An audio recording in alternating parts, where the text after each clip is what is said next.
that I'm here to see Dhaka again as a free country.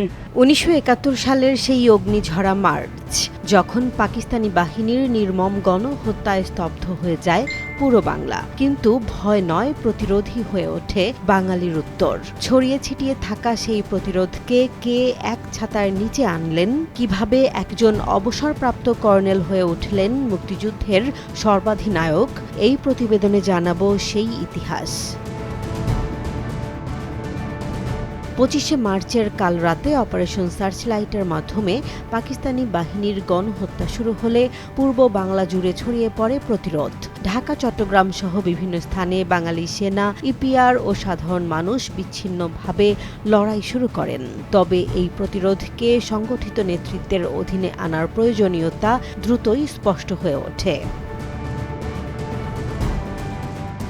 এই প্রেক্ষাপটে সামনে আসেন এমএজি ওসমানী, যিনি সেনাবাহিনীর একজন অভিজ্ঞ কর্মকর্তা হলেও 1967 সালে অবসর নিয়েছিলেন।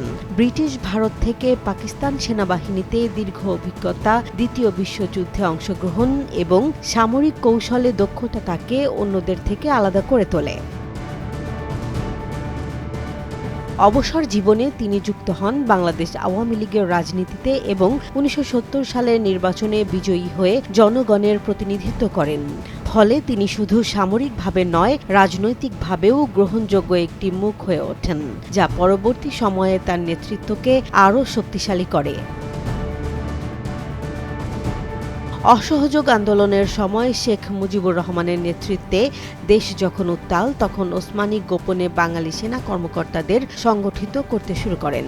পাকিস্তানি কর্তৃপক্ষও বিষয়টি টের পেয়ে উদ্বিগ্ন হয়ে ওঠে। এ সময় থেকেই মূলত একটি সংগঠিত সশস্ত্র প্রতিরোধ গড়ে তোলার ভিত্তি তৈরি হয়।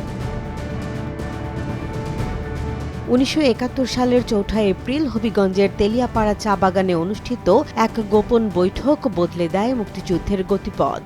সেখানে মেজর জিয়াউর রহমান, মেজর খালেদ মোশাররফ সহ শীর্ষ সামরিক কর্মকর্তারা সর্বসম্মতিক্রমে ওসমানীকে মুক্তিবাহিনীর প্রধান সেনাপতি হিসেবে নির্বাচিত করেন।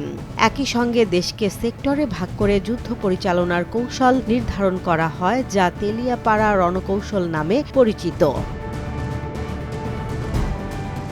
পরবর্তীতে 10 এপ্রিল গঠিত মুজিবনগর সরকার আনুষ্ঠানিকভাবে ওসমানীকে মুক্তিবাহিনীর সর্বাধিনায়ক ঘোষণা করে। তার নেতৃত্বে মুক্তিবাহিনীকে নিয়মিত ও অনিয়মিত এই দুই ভাগে সংগঠিত করা হয়। একদিকে প্রকাশিত সেনারা সম্মুখ যুদ্ধে অংশ নেয়, অন্যদিকে সাধারণ মানুষকে নিয়ে গড়ে ওঠে গেরিলা বাহিনী।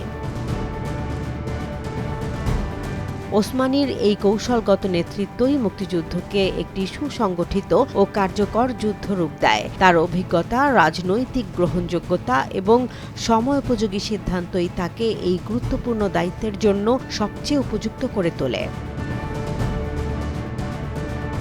একজন অবসরপ্রাপ্ত কর্নেল থেকে জাতির মুক্তির লড়াইয়ের সর্বাধিনায়ক এমএজি ওসমানীর এই যাত্রা শুধু ব্যক্তিগত অর্জনের গল্প নয়, বরং একটি জাতির স্বাধীনতার ইতিহাসে নেতৃত্বের অনন্য দৃষ্টান্ত।